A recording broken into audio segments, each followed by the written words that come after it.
जय हिंद साथियों, स्वागत है आप सभी लोगों का एक बार फिर से आपके अपने चैनल जनकवि स्टडी हब में। आशा करता हूं कि आप सभी के सभी लोग अच्छे होंगे।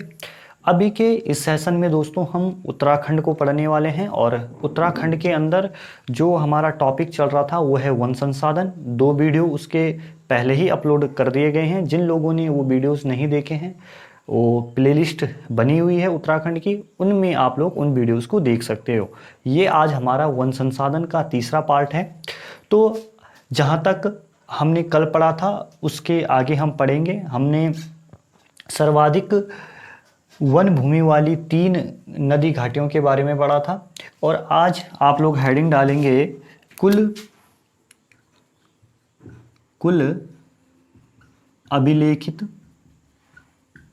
अभिलेखित को ही क्या बोला जाता है? रिकॉर्डेड बोला जाता है। रिकॉर्डेड वन क्षेत्र, ये आप लोग हेडिंग डालेंगे। अब देखिए, इसको मैंने आपको बताया था कि ये टोटल जो एरिया है ये कितना है। ये है आपका लगभग 38,000 किलोमीटर स्क्वायर। कितना है? 38,000 किलोमीटर स्क्वायर है। तो अब इसमें से सबसे पहला है आरक्षित वन। आरक्षित वन क्षेत्र कितना है? अगर आपसे पूछा जाता है कि आरक्षित वन क्षेत्र कितना है तो आपको बताना है 26,547 किलोमीटर स्क्वायर क्या है? आरक्षित वन क्षेत्र है। कितना है? 26,547 किलोमीटर स्क्वायर आरक्षित वन क्षेत्र है। उसके अलावा संरक्षित वन क्षेत्र पूछा जाता है तो ये कितना है? ये आपको बताना है 154.02 किलोमीटर स्क्वायर आपका संरक्षित वन क्षेत्र है। कितना है? 154.02 किलोमीटर स्क्वायर। उसके बाद आपसे पूछता है कि सिविल वन क्षेत्र कितना है?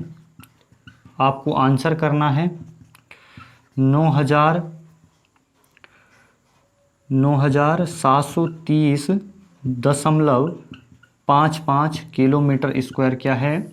आपका सिविल वन क्षेत्र है। उसके बाद आपसे पूछा जाता है कि निजी वन क्षेत्र कितना है? तो निजी वन क्षेत्र जो है वह है आपका 123.5 किलोमीटर स्क्वायर। उसके बाद आपसे अगर अवर्गित, यहीं पे लिख लीजिए आप लोग, अवर्गीकृत वन क्षेत्र के बारे में पूछा जाता है तो ये है आपका 1449.5 किलोमीटर स्क्वायर। क्लियर है? सारे के सारे जो डाटा है रिकॉर्डेड वन क्षेत्र के बारे में ये आप लोगों के सामने। अगर आपसे पूछा जाता है कि कुल रिकॉर्डेड वन क्षेत्र कितना है राज्य में, उत्तराखंड की बात करता है, तो आपको बताना है 38,000 किलोमीटर स्क्वायर है। आपसे पूछा जाता है कि अवर्गीकृत वन क्षेत्र कितना है, आपको बताना है कि अवर्गीकृत वन क्षेत्र कितना है। 1449 कितना है? 1449.5 किलोमीटर स्क्वायर है। आरक्षित वन क्षेत्र का पूछता है तो 26,547 किलोमीटर स्क्वायर है। अगर आपसे संरक्षित वन क्षेत्र के बारे में पूछता है तो 154.02 किलोमीटर स्क्वायर है। सिविल वन क्षेत्र के बारे में पूछता है तो 9,730 है किलोमीटर स्क्वायर है। उसके अलावा निजी वन क्षेत्र जो है वो कितना है? 123.5 किलोमीटर स्क्वायर है। बस इतनी सी बातें दोस्तों आप लोगों को कुल अभिलेखित रिकॉर्डेड वन क्षेत्र से संबंधित ध्यान रखनी है। क्लियर है? अगर आपको कहीं पर ऑप्शन में कितना मिले, कहीं आपको ऑप्शन में देखने को मिले 37,799, ठीक है, 37,799, तो एग्जिट वन क्षेत्र, रिकॉर्डेड वन क्षेत्र है। लेकिन जो ये लगभग मैंने आप लोगों को कितना बताया है, 38,000 किलोमीटर स्क्वायर है। ये भी आप लोगों को दिखेगा। अब देखिए दोस्तों, अब हमने कुल अभिलेखित रिकॉर्डेड वन क्षेत्र को देख लिया है। अब देखिए जो वन है हमारे, वो प्रबंधन की दृष्टि से वन क्षेत्र कैसा कैसा है वो भी आप लोग थोड़ा सा देख लीजिए।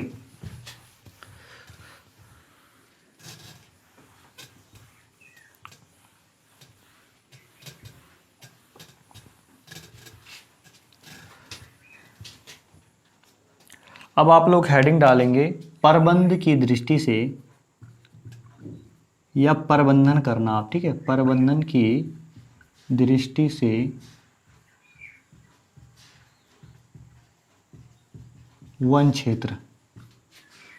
तो प्रबंधन की दृष्टि से वन क्षेत्र किस किस प्रकार है थोड़ा सा देख लीजिए आप लोग। वन विभाग के अधीन कितना है, कितना परसेंटेज एरिया है, तो आपको बताना है। वो है आपका 70.4% एरिया वन विभाग के अंदर आता है वन क्षेत्र का। उसके अलावा राजस्व विभाग के अधीन कितना है, तो ये आता है आपका 13.76% एरिया आपका राजस्व विभाग के अधीन आता है। उसके बाद आपको ध्यान रखना है कि वन पंचायत के अधीन कितना एरिया आता है, आपको पता होना चाहिए 15.32% एरिया आता है। और शेष जो है, ठीक है, शेष और जो अन्य संस्थाओं के अंतर्गत आता है वो आता है 0.46%। अब आप लोगों को ये पूरा का पूरा जो डायग्राम है आप लोगों के सामने है। आपसे पूछा जाता है कि प्रबंधन की दृष्टि से वन क्षेत्रफल किस प्रकार से विभाजित है, तो आपको बताना है वन विभाग के अधीन आता है 70.4 परसेंटेज एरिया, ठीक है, ये आपका सबसे ज़्यादा आता है। फिर राजस्व विभाग के अंदर आता है आपका 13.76% एरिया। फिर वन पंचायत के अधीन आता है आपका 15.32% एरिया। और जो बाकी का है वो कितना है, 0.46% है। आई होप आप लोगों को इतनी चीज़ें दोस्तों समझ में आ गई होगी, ठीक है। बिल्कुल अच्छे से वीडियो रिकॉर्ड हो रहा है।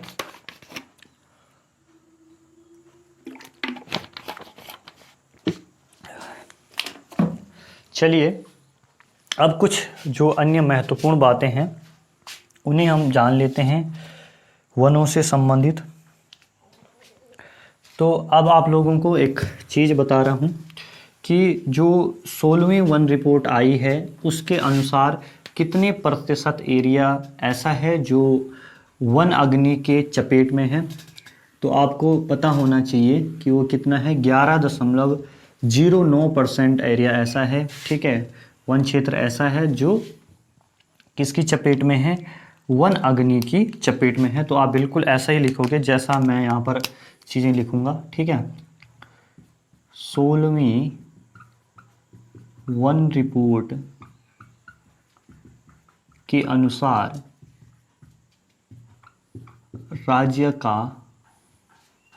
राज्य के कितनी प्रतिशत जंगल पर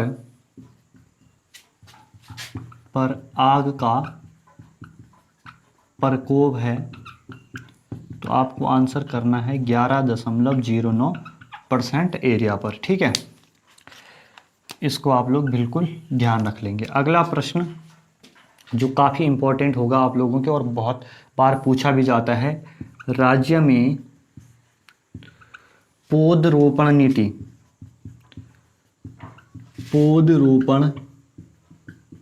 नीति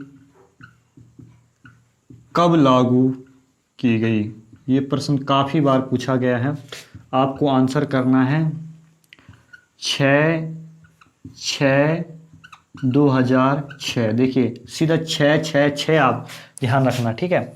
6 जून कितना, 6 जून 2006 को क्या की जाती है, आपके राज्य में पौधरोपण नीति लागू की जाती है। बस इतनी सी बात आप लोगों ने ध्यान रखनी है। अगला जो आप लोगों के लिए इम्पोर्टेंट क्वेश्चन बन सकता है, राज्य में वन अग्नि, ठीक है, जब आग लगने का टाइम होता है, वन अग्नि का समय है, तो कब से कब लगती है जंगलों में सबसे ज़्यादा आग, तो 15 फरवरी से लेकर आपको करना है कितना, 15 जून तक, ठीक है। ये टाइम पीरियड सबसे खतरनाक रहता है जंगलों के लिए, जब क्या रहती है, आग लगने की सबसे ज़्यादा संभावनाएं रहती है। आई होप आप लोगों को इतनी चीज़ें समझ में आ गई होगी। ठीक है, आपसे प्रश्न पूछा जाएगा कि 16वीं वन रिपोर्ट के अनुसार जो वो वन आवरण का कितना क्षेत्र ऐसा है जहाँ पर वन अग्नि का प्रकोप है, तो आपको बताना है 11.09%। अगर आपसे पूछा जाता है कि राज्य में, बहुत इंपॉर्टेंट लगा लीजिए आप इस प्रश्न के आगे, बहुत ही इंपॉर्टेंट क्वेश्चन है ये। ठीक है, राज्य में पौधरोपण नीति कब लागू की गई, तो आपको ध्यान रखना है 6 जून 2006 को लागू की जाती है। राज्य में वन अग्नि का समय है तो 15 फरवरी से 15 जून तक का है। आई होप आप लोगों को इतनी चीज़ें समझ में आ गया होगा। उसके अलावा जो और महत्वपूर्ण प्रश्न बन सकते हैं, सारे के सारे मैं आप लोगों को यहाँ पर करवा रहा हूँ। ठीक है, आप लोगों को बिल्कुल भी यार परेशान होने की ज़रूरत नहीं है। ठीक है, जो नंबर 1 से लेकर नंबर 1 टॉप का जो कंटेंट रहेगा वो आप लोगों को यहाँ पर प्रोवाइड किया जाएगा। देखिए, परीक्षा वाणी इनफ है, लेकिन अगर आप सिर्फ परीक्षा वाणी को पढ़ते हो तो मैं इतना बोलता हूँ कि 40 में से आप 20-22% ला दोगे। लेकिन अगर आप बिल्कुल परीक्षा वाणी के साथ और टूल्स भी इस्तेमाल करते हो और संसाधन भी इस्तेमाल करते हो, तो आप परीक्षा वाणी और उन अदर बुक के सहयोग से और जो कंटेंट आपको प्रोवाइड किया जा रहा है, कुल मिला के आप इतने काबिल बन जाओगे कि 40 में से 37-35 ऐसे नंबर आपके आ रहे होंगे। तो आप लोग लिखना एक चीज़ कि हमारा स्कूल हमारा धन, ये योजना कब लागू की जाती है। ठीक है, ये योजना कब लागू होती है, तो आपको लिखना है वर्ष 2015-16 में। ठीक है, इस योजना को चलाया गया है। उसके बाद जो इम्पोर्टेंट चीज़ें आती है दोस्तों, अब आप लोग हेडिंग डालेंगे ऊंचाई के क्रम में 1%। ऊंचाई के क्रम में 1%। तो आप क्या करोगे, 300 मीटर से नीचे, ठीक है, जो वन 300 मीटर से नीचे पाए जाते हैं उनका परसेंटेज कितना है, 12.8%। 300 से 600 मीटर की ऊंचाई तक जो वन पाए जाते हैं उनका परसेंटेज 12.3% है। 600 से आपका 1200 मीटर तक जो वन पाए जाते हैं उनका परसेंटेज कितना है, 22.3% है। और 1800 से, ठीक है, 1800 से 3000 मीटर तक कितना, 3000 मीटर तक जो वन पाए जाते हैं उनका परसेंटेज कितना है, 28.88%। ये मैक्सिमम है। ठीक है, ये ध्यान रखना। और 3000 मीटर से, ठीक है, 3000 मीटर से अधिक ऊंचाई पर जो वन पाए जाते हैं उनका जो परसेंटेज है वो 7.5% है। ठीक है, तो बस इतनी सी बात आप लोगों को क्या करनी है, ध्यान रखनी है। किसके बारे में, वनों के प्रतिशत के बारे में। क्लियर है, क्या क्या बात ध्यान रखनी है। ऊंचाई के क्रम में 1% जो है, अगर 300 मीटर से नीचे कितने परसेंट वन पाए जाते हैं, 12.8% वन पाए जाते हैं। और 300 से 600 मीटर की ऊंचाई तक कितने परसेंटेज वन पाए जाते हैं, 12.3% वन पाए जाते हैं। 600 मीटर से 1200 मीटर तक की ऊंचाई तक कितना, 22.3% वन। 1800 से 3000 मीटर की ऊंचाई तक कितना, 28.8%, यानी सबसे ज़्यादा 1800 से 3000 मीटर की हाइट पर वन पाए जाते हैं। उसके बाद 3000 मीटर से अधिक की ऊंचाई पर कितने परसेंट वन पाए जाते हैं, 7.5% वन पाए जाते हैं। अगर आपसे पूछता है कि हमारा स्कूल हमारा धन योजना कब प्रारंभ की जाती है, तो 2015-16 के अंदर ये प्रारंभ कर जाती है। आप लोग स्क्रीनशॉट ले सकते हैं इसका। ठीक है, अब लोग आप जो एक महत्वपूर्ण बिंदु है, आगे का जो टॉपिक है हमारा, वो है वनों के प्रकार। ठीक है, आप हेडिंग डालेंगे वनों का प्रकार।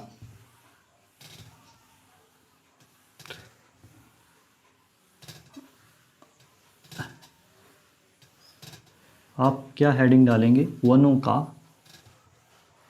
प्रकार। सब ठीक ठाक ही रिकॉर्ड हो रहा होगा। थोड़ा लाइट की कमी है आज, कोई बात नहीं, एडजस्ट कर लेंगे। तो आप लोग वनों का प्रकार हेडिंग डालिए।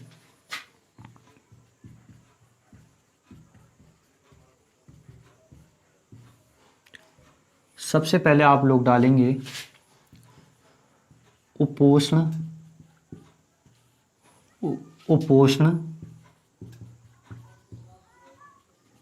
कटिबंधीय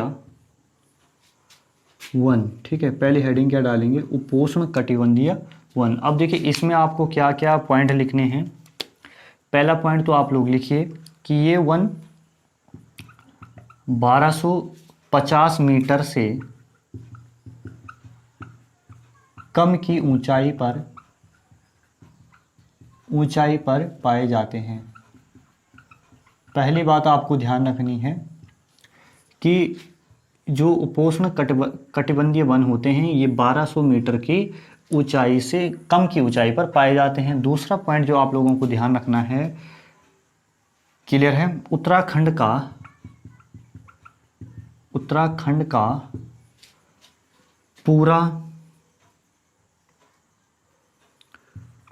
पूरा उप हिमालय का क्षेत्र इस प्रकार के वनों के अंदर आता है। दो फैक्ट हो गए। तीसरा और आखिरी फैक्ट आप लोगों ने लिखना, किस प्रकार के वृक्ष पाए जाते, कौन कौन से, जैसे साल हो गया, आपका सेमल हो गया, आपका कंजू हो गया। अब ये कंजू मैंने भी नहीं देखा हुआ है, ठीक है। आपका हल्दू हो गया, ये मैंने देखा है। उसके अलावा खैर हो गया, सीसू हो गया और बांस हो गया। ये तो सभी ने देखा हो, मैंने क्या देखा इसको, ठीक है। बांस आप लोगों ने भी देखा होगा। अब उसके अलावा ये हो गया। अगर आपसे पूछा जाता है उपोष्ण कटिबंधीय वन के बारे में, तो आपको इतना बात ध्यान रखना है कि ये 1250 मीटर की जो हाइट है उससे नीचे कम ऊंचाई पर पाए जाते हैं। और जो उत्तराखंड का पूरा उप हिमालय वाला जो पार्ट है वो इस प्रकार के वनों के अंतर्गत आता है। साल, सेमल, कंजू, हल्दू, खैर, सीसू, बांस, सारे वृक्ष आपको इस वन इन प्रकार के वनों में देखने को मिलेंगे, ठीक है। अब मैं इसको मिटा देता हूँ। अब आप हेडिंग डालिए उष्ण कटिबंधीय शुष्क वन, ठीक है। अभी तक हमने क्या पढ़ा? उपोष्ण कटिबंधीय वन। अब पढ़ना है उष्ण कटिबंधीय शुष्क वन, ठीक है। इसके बारे में हमने पढ़ना है। यहाँ पर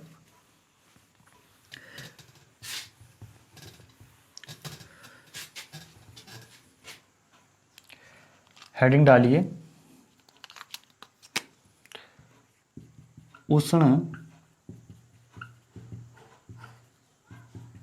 उष्ण कटिबंधीय शुष्क वन। इनके बारे में पहला फैक्ट तो यही है कि ये 1500 मीटर से कम ऊंचाई पर पाए जाते हैं। 1500 मीटर की कम ऊंचाई पर एक फैक्ट ये हो गया। दूसरी बात, आपका ढाक, सेमल, आपका गुलर, आपका जामुन, ठीक है, आपका बेर, ये सारे के सारे जो वृक्ष हैं वो इस प्रकार के वन क्षेत्र में हमको देखने को मिलते हैं।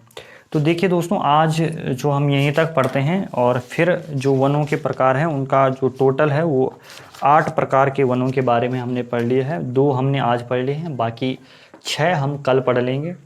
क्योंकि एक तो अभी लाइट भी नहीं आ रही है और धीरे धीरे यहाँ पर अंधेरा हो रहा है, जिसके कारण क्लास आगे नहीं हो सकती, क्योंकि छाया पड़ेगी, दिखेगा नहीं आपको।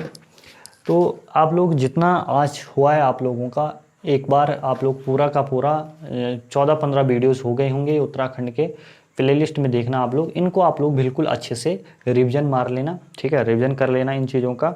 और फिर अभी लगा लीजिए, अभी हमने वन्य जीव अभयारण्य हो गया, ठीक है, आपके नेशनल पार्क हो गए, हमारे जितने भी वन आंदोलन, देखो वन संसाधन का मतलब है कि पूरी चीज़ें पूछेगा वो, ठीक है। बुग्याल भी वन के अंदर ही आते हैं, तो हमने बुग्याल, ये सारी चीज़ें हमने पढ़नी है अभी, ठीक है। तो बिल्कुल 3-4 दिन का जो ये हफ्ता मुझे जो लगता है ये पूरा का पूरा वन संसाधन में ही जाएगा, इतना मुझे पता है। बाकी फिर हमारा वो जनसंख्या वाला पार्ट है इसके अंदर, उसको भी हम जल्द से जल्द कवर कर लेंगे। बाकी जय हो दोस्तों, मिलते हैं आप सभी लोगों को अपनी नेक्स्ट वीडियो के अंदर।